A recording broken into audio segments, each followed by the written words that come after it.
Hey, bro, Daz. Yo, what's up? Give me your Mario impression. Mario? It's me, Mario. It's a me, Mario. Here we go. Do you like Nintendo? I love Nintendo. What's your favorite Nintendo title, like game? I would say recently, right now, has to be Smash Bros. Smash Bros. Because they really surprise us a lot, you know? Is it? Yeah. The new character in the newest game is Steve from Minecraft. Seriously? Yeah, overpowered. I remember the Sephiroth reveal. Yeah. Oh boy. He looked like he killed Mario, and everyone was like, "Oh shit, that was a close one." That's why I like Nintendo. I really thought that when Nintendo wanted to bring I heard there was a lot of rumors about Nintendo taking over the Genting Highlands Resort last time. Oh, you mean the one that Fox? The resort, yeah, the one that Fox pulled out of, yeah. Really? There was a rumor going around that Nintendo wanted to. I mean, like a rumor. Take over that project, like, yeah. Just a normal rumor, not even like a rumbling. Okay. I mean, that would have been very interesting. Yeah, I thought so too. I mean, obviously because of COVID, blah blah blah. So, but I think it makes sense right now because Nintendo obviously needs to find other avenues other than console. Right. Because they are really dependent on their IP strictly and not on their hardware. You know, they're losing the hardware game very badly. Which is interesting because I thought when the Switch came out, that was a real game changer for them. It's true. But they're not making a dent as of yet. People are buying the Switch based on their IP only. I think the great thing about Nintendo is that their hardware is very much dependent on their IP, right? Yeah, 100%. Like 100%. Okay, not 100%, 90%. But they have no third-party support. Right. It's practically like what Sega was with the Dreamcast, except Sega didn't have a strong enough IP. Yeah, man. I mean, currently right now, I do see them delving into the freemium game. You know, there's a Mario Kart in the mobile. Obviously, it's not the full version, but you know what? It's a good way to spread the IP without actually selling your soul to the other game company console. I always hate it when games go mobile. Sometimes it because for me the Game Boys, like Nintendo titles are linked with organic, like handheld gameplay. You put it on phones, it's just making it like another. Put it this way, I've not seen a guy with a Switch in public. I can only count a few times, less than 5. Okay, one is my cousin, maybe another 4 is like random guy in the train. I know some of my one of my friends, for his nephews, he bought a Switch. They're pretty much playing Nintendo Switch a lot. I mean, okay, what I see from that is most of them are kids, not like real gamers as of yet. Like, you know, not the demography that PS4 wants or Xbox 360. I disassociate that term because Dazlan, I think you upset a lot of kids. No. They're not real gamers. You're not real gamers. What do you know about gaming? They are the first level of gamers. First level of gamers, you know. I mean, okay. Let's hope it materializes. You know, Malaysia needs all these companies. And you know what I think, right? You know what would have been cool? What? If the Genting project, the theme park. Yeah. If Shonen magazine came and did a theme park. Yeah. You know what? In Japan, Universal Studios, they had an exclusive manga for Universal Studio called Attack on Titan. Seriously? Which is under Universal. Attack on Titan is under Universal. Yeah, in Japan. Damn. Yeah, and like the anime. They have the license. The anime or the anime. Oh. Damn. So they have like a Attack on Titan cafes. They have Attack on Titan theme. You know, you go to the restaurant. They'll say that they will try to emulate. This is the Paradise Island world. They're saying that you only have 2 months of rations, so you're like getting like legit Attack on Titan food, which is essentially German food from that century. Right. So yeah, I mean that's pretty good, you know. I mean that's a perfect thing because you know, like for me, I watch anime, I read manga, you do too. Yeah. Right, and one of the big animes that's happening right now is the final season on Attack on Titan, and just the final season. They have milked the hell out of that franchise. Surprisingly, when you say milk, they don't put fillers now. Yeah, no, I'm talking about but okay, yeah. Merchandising. Yeah, merchandising. Cafes and all these things, like the fan base. Surprisingly, the final season is on point with the final few mangas of the original manga. So Yeah.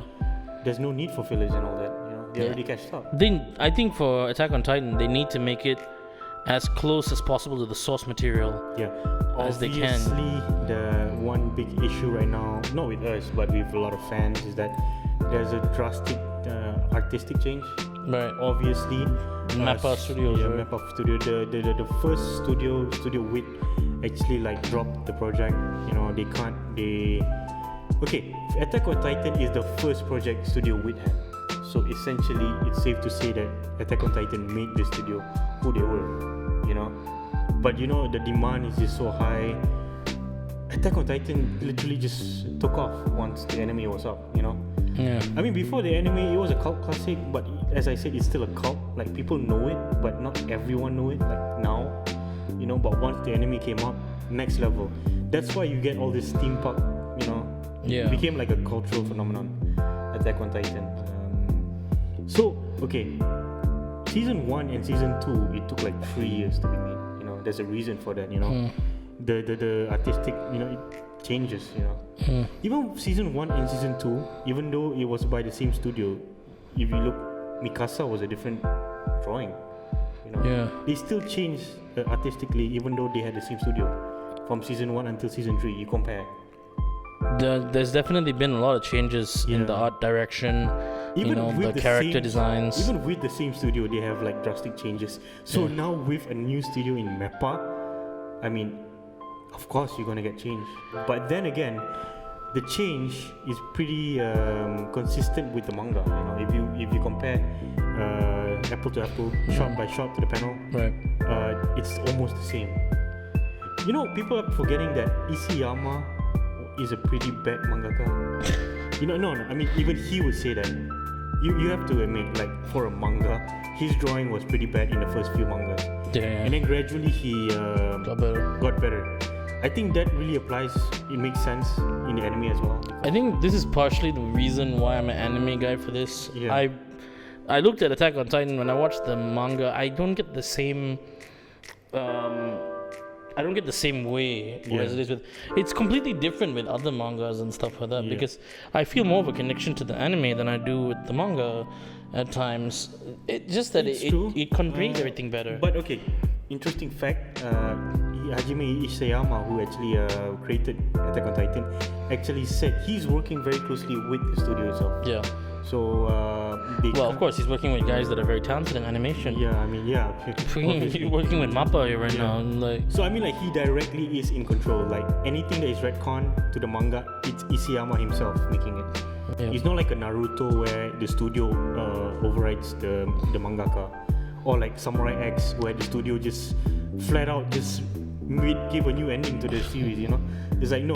This one, the studio is working very closely with the mangaka. If you listen carefully, you can hear Dazlan's disapproval. Yes. Of that. Yeah. Okay. Isayama actually said at one point, the anime is actually the more polished version of the manga. Yeah. Because Isayama said that he started Attack on Titan very young. Shonen actually gave, or maybe it wasn't Shonen, but that the publisher really gave The a publishers, shot for a very, I think it was 24 or something, and his drawing sucks. Let's just be honest. His drawing for a mangaka was pretty bad. Right. So he hasn't like matured that much, as a mangaka. But now, with experience, he's using the anime to polish up his storytelling. So that's why season 4, it makes sense for it to be a different art style. Obviously, it's more darker now, literally and story-wise, metaphorically, literally, all around. It's not like one of those DC I'm dark and it's like literally like dark. Dark. You can't even compare. DC comics in general are quite dark toned skin. The uniform itself of the survey corps. Dark toned atmosphere. Yeah. The uniform itself of the scout regiment became black. I'm just it's so interesting to me that this franchise, I think we can call it a franchise, right? Yeah. This entity that is Attack on Titan has picked up all phenomenon. I admit there's people who are going to say a lot of things about Ishiyama's personal views and all about, and how I don't want to bring all that up. Yeah. But it's so interesting because when the time between season 1, 2, and 3 in between was not enough to put people off. Yeah. Okay, season 1 2013, and then the next season 2 was in 2016. That's 3 years. 3 years. And then after 2016, every year they came out with a season. That's what I'm saying. So it took them like quite a long time, and then they dropped it, and Mappa took literally like it took Mappa like half the amount of time to make a normal anime season. They just took it. Mappa is killing it. Not only that, right now they're killing it as an anime studio. Yeah, man. they had obviously they have a few more projects. What is it? Jujutsu Kaisen, yeah. So it's not as though they depend 100%. We're gonna need like a whole episode about Jujutsu Kaisen because I'm in love with that thing. It's not like as though they depend on one anime. They have two, Yeah. And obviously, Mappa had experience. They are somewhat connected to Studio Madhouse, right? Madhouse, yeah. Yes. I think. Is it Madhouse or Trigger? Madhouse. No, Madhouse, yeah. I think at one. Madhouse is also legit. I think the founder is the same founder as Madhouse. Yeah. Or one of the top guys of Madhouse. Yeah. So okay, it's pretty good. And also, what is it? A big issue is not with me or not with you. Definitely, I think a lot of people are complaining that Mappa took the lazy route by making the Kyojin, the Titans CG. Right. It doesn't look that much CG unless you really need. Bro, the action scenes look phenomenal. Action is pretty good. Okay, like the scout regiments, the non-Titan, they were pretty good. That's purely hand-drawn, no doubt. But then they are complaining that the Titan is too CG. I don't think they're too CG. When I watched episode 5, I didn't feel that feeling at all. Yeah, towards at the end when the big scene that one. Episode 1 of that season, people were complaining it's CG. I'm like, what CG? I thought it looked like literally hand-drawn, right? And also, don't get me wrong, okay? How do you expect? You remember the first episode where Raina was attacking that Ottoman people? Yeah, that's right. They had freaking anti-Titan cannons blowing off Titan's arms off. Mappa took half a season, half a year to complete this season. How are you gonna expect them to finish with hand drawn? I think even with the hand drawing animation, it's not gonna do justice. Yeah, I agree with that because mainly that. I think we just need to accept that CG is gonna be a part of anime now. And it doesn't look that much CG. It doesn't look like it's not like that Ultraman Netflix where it's shell shaded. It's it still looks 2D, It still looks like hand drawn. It's just maybe you can see the shadow that looks like CG, but it's not the whole thing. I didn't know it was CG. Unless I look at the comments complaining about CG. I mean, what? I think the quality of it overall has been quite amazing. Yeah. And I think you got to understand that they were definitely going to move into this era where there will be CG, there will be 3D, all these things is going to happen. I think it has came to a point where CG in a big action scale is going to be cheaper than hand drawing. Because you're going to overwork everyone, and also timelines. And keep in mind, Japan right now from last year when Studio Mappa took over. Have a very bad case of COVID. Right. There are multiple lockdowns. Right. So they are really overworked. They are literally overworked. The thing is, Mappa did not have to take this project. Literally. If I was Mappa, damn, take this project. No, I mean, of course. It's Attack on Titan, man. It's Attack on Titan, yeah. But you know how many fans are waiting for this? People are forgetting that, they could literally, no studio wanted it.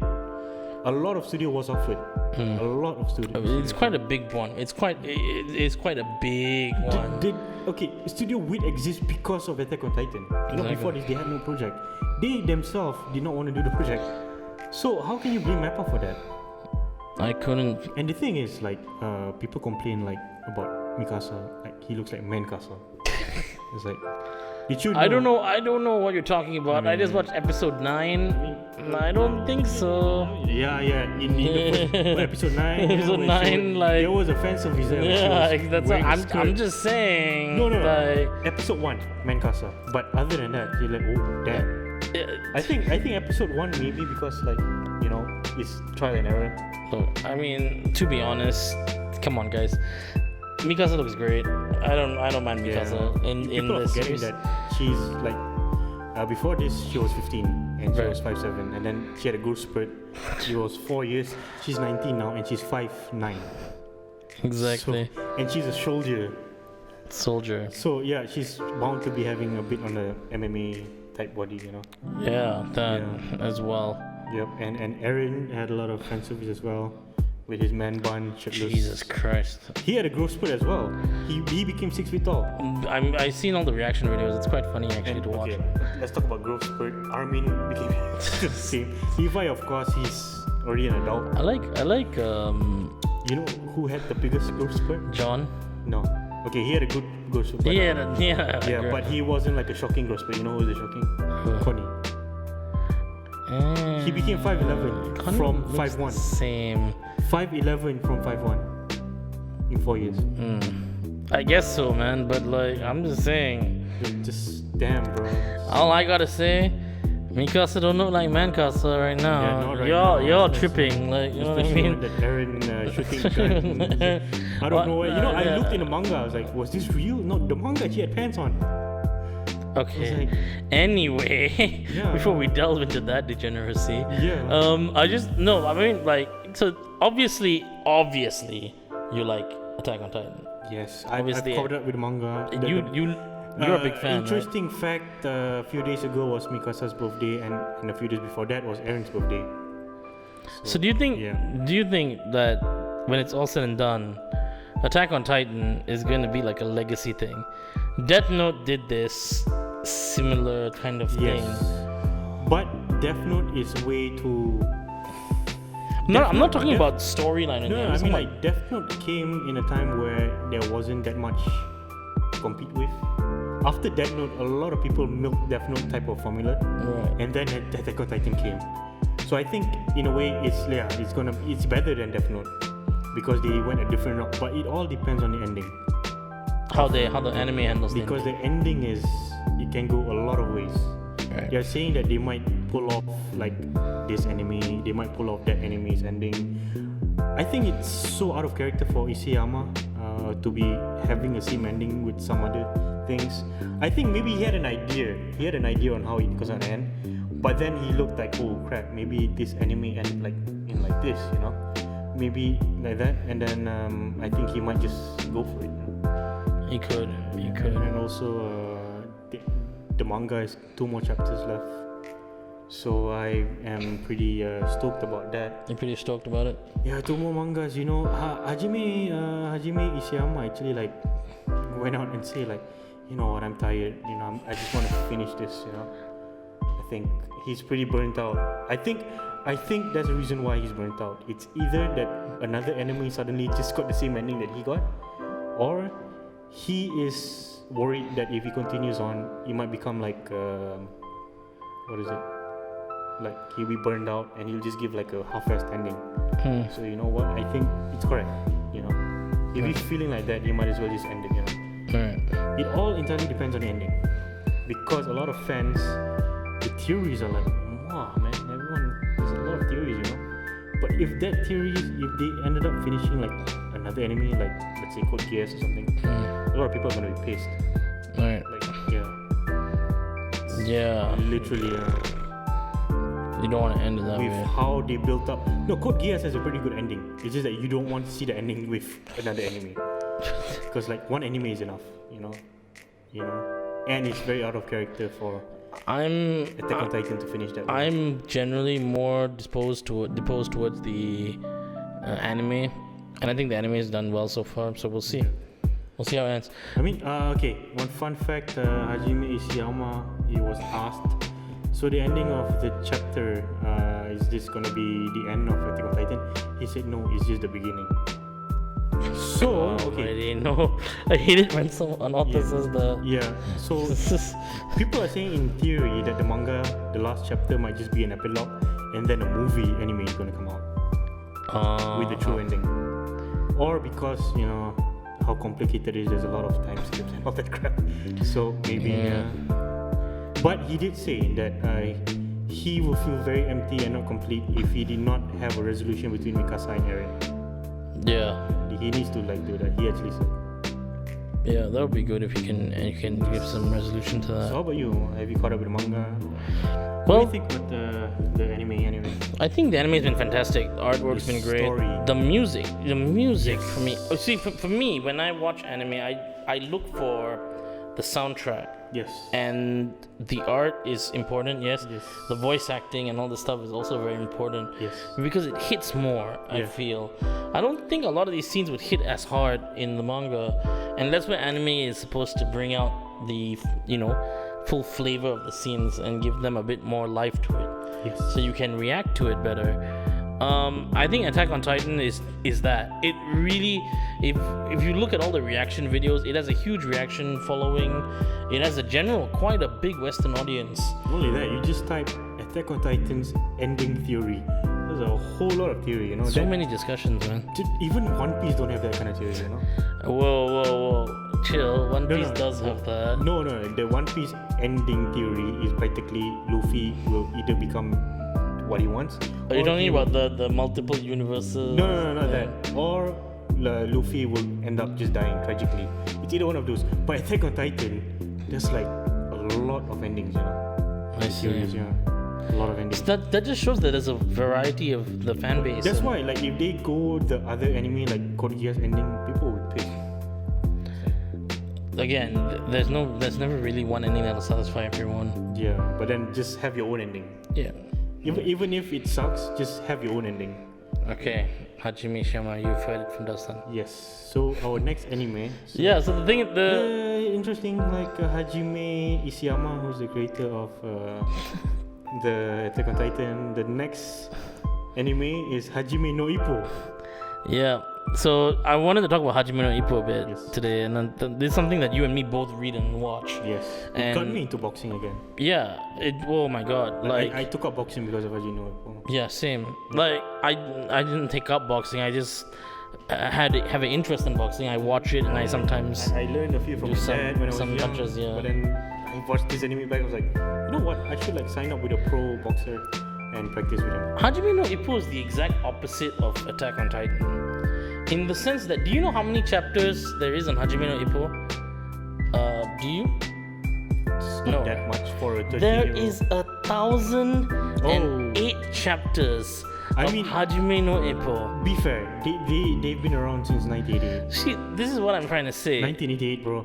We had an off-screen discussion about 33. length of manga and anime and all this stuff. Okay. And why you don't feel it on the anime sense is that there's like 50 episodes on the first season. Okay. About 20 to 30 episodes in the second season, and then about 20 episodes on the third season, and they haven't actually caught up to most of the manga. Which in a manga now it's in 1998, and Ippo just got knocked out by. There's no doubt. We don't. No spoilers. It's in 1998. And currently in the. I'm so sorry for those of you who were potentially spoiled by that. But yeah, just warning on the spoilers. Okay, warning. Okay, I won't say it now, but yeah, but you can talk about the general the direction is basically going along.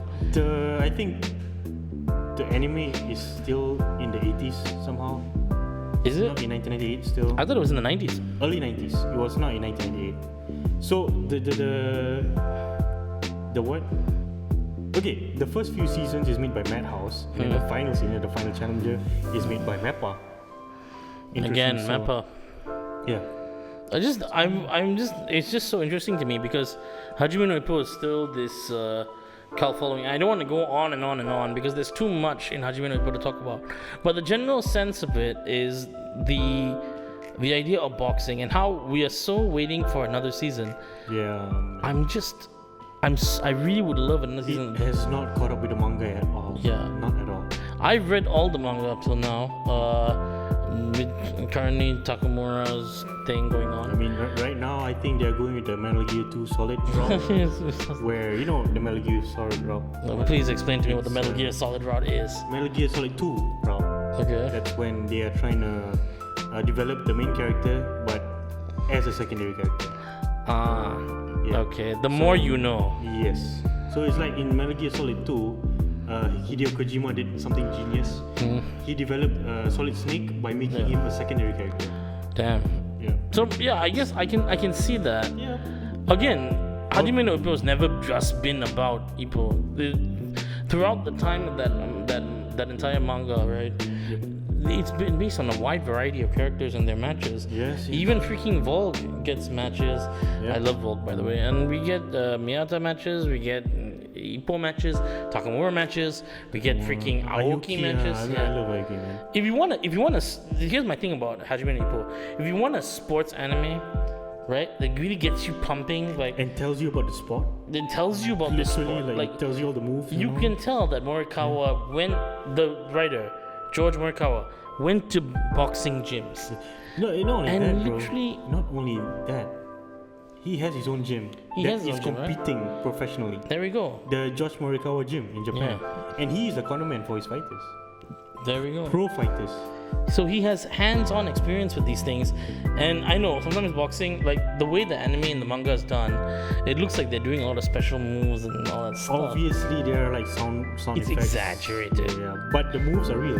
The moves are actual moves. Like there's a move called the Dempsey roll, which is done by Jack Dempsey. Yeah, and they actually go out into it. They say like this is Jack Dempsey, you know. Yeah. Yeah. And I think there's so much love to boxing in this anime and okay, manga that I really do like. One thing about the manga, I really do like that they really like they're still in the 90s.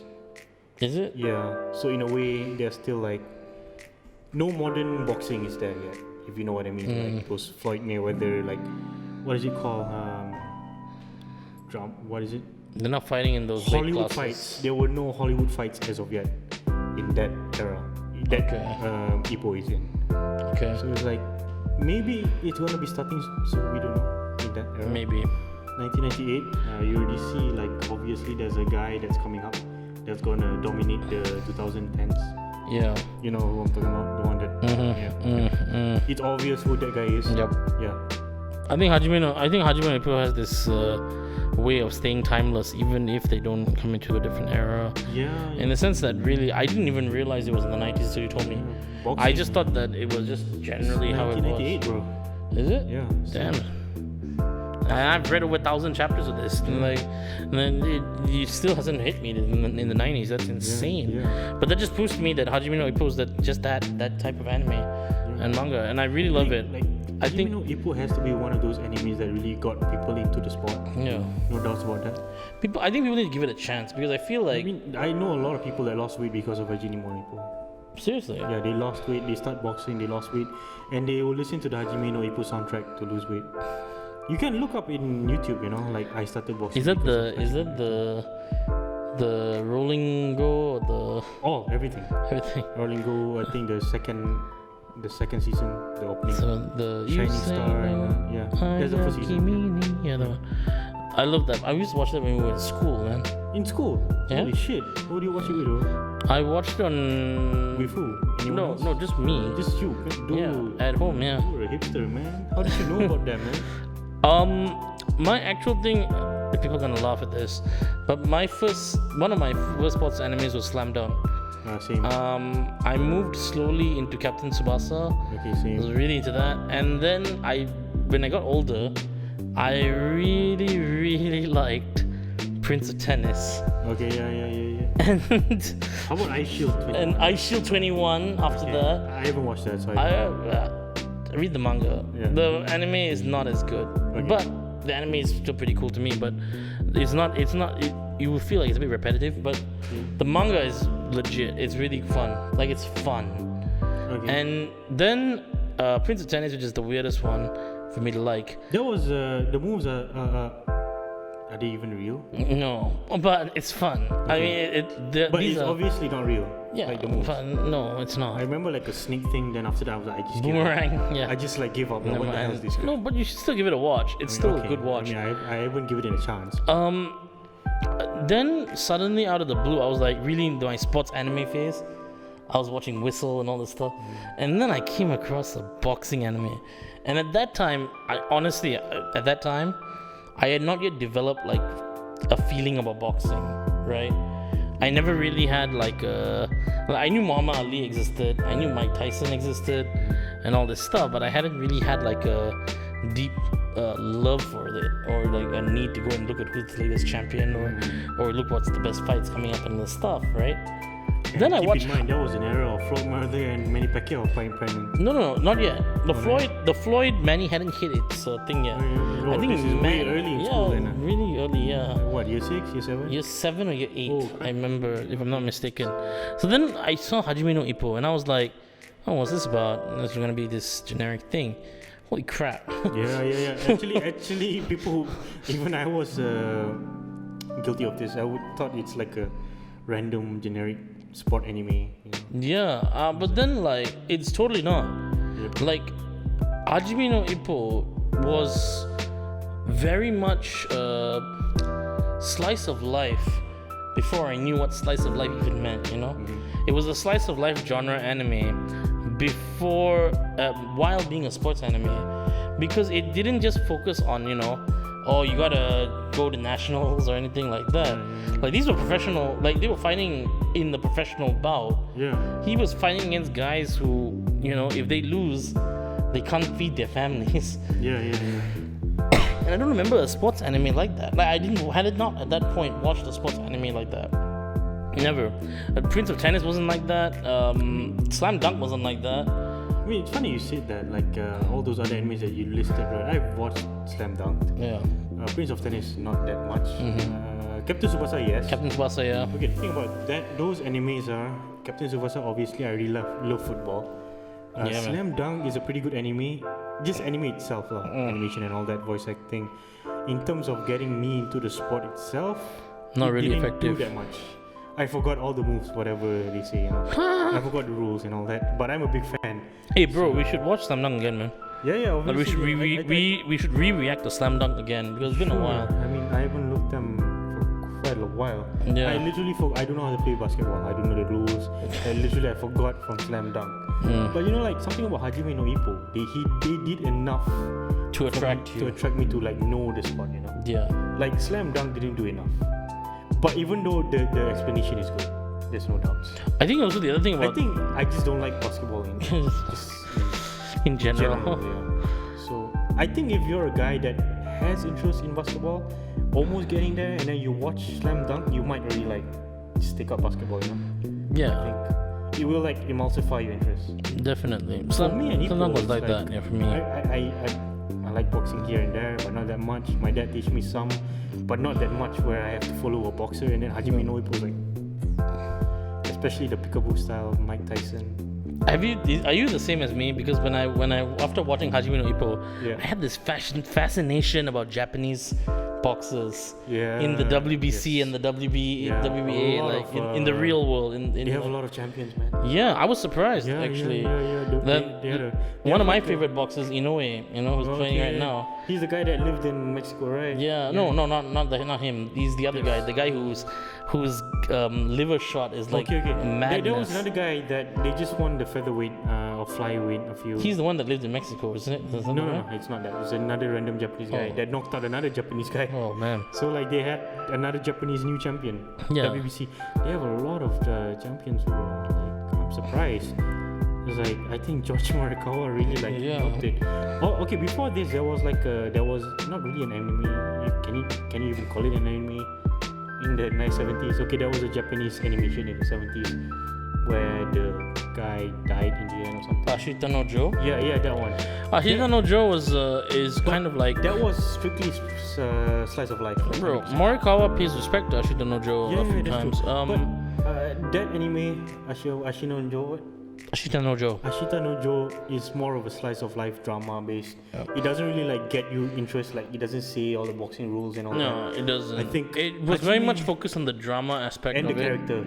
And the characters down like tough times and all that stuff. But Hajime no Ippo very much more literally focused, became they fished a lot of Japanese people to pick the sport up, like what Captain Tsubasa did with football. I think safe to say Hajime no Ippo did that. If you want to know more about Ashita no Joe, I think you kind of need to go and watch Megalobox. Okay. You go and watch Megalobox, and then Nomad is coming out later this year. Okay. These are two boxing animes, but they're not boxing.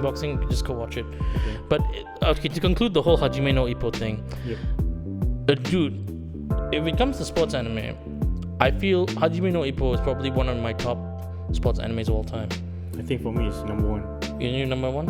Even anime itself. I'm not ready to put it number one yet, but I do think that it is number 3 or number 2 on my list. And I just think it's worth a watch for anyone who wants to watch it, because it really, really goes into the sport from a person who loves the sport. Yeah. You know, and a person who really respects boxing. And the story is pretty realistic, barring all those exaggerated moves. But it's not like as though he's building an unbeatable machine. You know, it's like could have fooled me. Yeah, but you know, until recently. Yeah. even like in season 2, bro, what happened? Yeah, I mean, in general, I just think it's reached 1,000+ episodes now, and chapters. Sorry, I don't think 150 episodes. Yeah, chapters. Sorry, it's reached that amount now, and I just feel like, you know, I don't know. I want to save that for a different discussion, but I definitely recommend anyone who is into sports anime, if you haven't watched Hajime no Ippo, or you don't like it because you don't like the adult humor or something like this, give it a try. It is really good. Like, if you really want to try sports anime, it's pretty comedic as well, huh? Yes, I mean the comedy is part of it. Yeah, the adult humor is pretty I did not expect that at all. Like a random elephant and all that. When you come into the fact that it's written by George Morikawa at his age that he's in, I think memang not going to be like how PG-13 lah. So like take it all with a grain of salt. Yes. I mean Ippo is pretty short, but he's tall in another sense. Very funny, Dazlan. Yes. Thank you for that elephant image. So these are 2 animes and mangas that we like. We want to talk about both these franchises because we're both big fans of it. Yep. And yeah, I'm definitely looking forward to more on the Hajime no Ippo anime side of things. I hope they go into the next seasons and all this stuff. For me, Hajime no Ippo is a life-changing anime. Yeah, life-changing. I would say yeah, it is pretty much an experience. You gotta experience it because it's just, especially with the soundtrack. It's everything. the soundtrack. Oh my Don't God. listen to the dub. Listen in Japanese. It's pretty like legit next level things. It's like, yeah. And so yeah, for us, these are the 2 that we want to recommend to you guys. Give it a watch. Listen, if you want to hear about the story, like more spoiler-based stuff, please comment below. Yes. If you think that you want to, you know, talk about a specific anime or manga for our next discussion on anime and manga that we like, please comment down below as well. Yep. And we'll see you guys. Don't forget to comment, subscribe, like, smash that like button, smash it. Yep. Don't be shy. Yes. And we will see you on the flip side. Ciao.